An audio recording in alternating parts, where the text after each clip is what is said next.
খুব ভালো লাগছে। আমরা যখন পুরস্কার পাই তখন কাজের প্রতি স্পিরিট আরও বেড়ে যায়।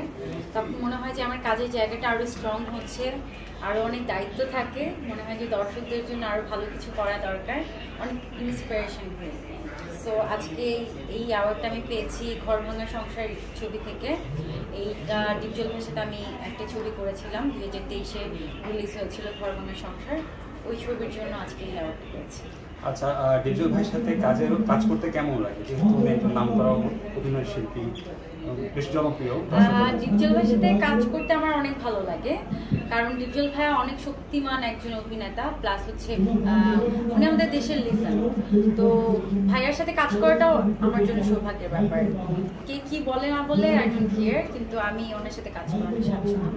আচ্ছা, বর্তমান ব্যস্ততা আমার নদী চলে শাপলা মাসে একটা ছবি রিলিজ হওয়ার অপেক্ষায়, আর সেই সাথে আমি দুটো ওয়েব ফিল্ম করছি। একটি হচ্ছে ওয়েব সিরিজ ব্যাড গার্লস, আর একটি হলো গিয়ে স্বয়ম্বর।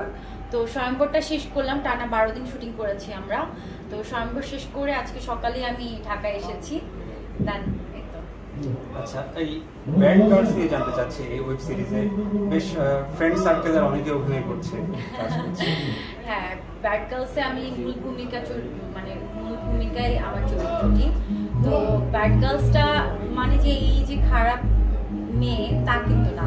ব্যাড গার্লসের ভিতর প্রত্যেকটা মেয়ের একটা স্টোরি থাকে। একটা মেয়ে কিভাবে নিজের জীবনকে দাঁড়াতে গেলে আমরা কিন্তু হোঁচট খেয়ে পড়ে যাই। আমাদের সমাজ যে ব্যবস্থা, আমরা চলতি পথে নানান ধরনের বিপদে পড়ি, চলতি পথে আমাদের নানান ধরনের সমস্যা হয়।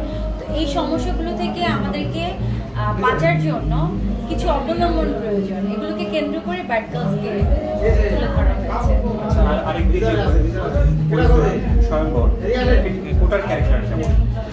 ওটা একদমই ভিন্ন রকম।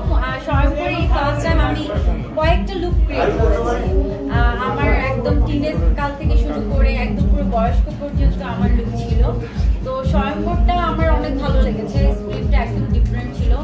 তাননিম রহমান ভাইয়ার পরিচালনায় আমার এই গল্পটিতে কাজ করা। আর এখানে যে হিরো ছিল উনি প্রবাসে, মানে নিউ ইয়র্কের পুলিশ। তো রাজু ওনার নাম, ওনার সাথে ফার্স্ট টাইম আমি কাজ করেছি। তো খুব সুন্দর একটা কাজ ছিল।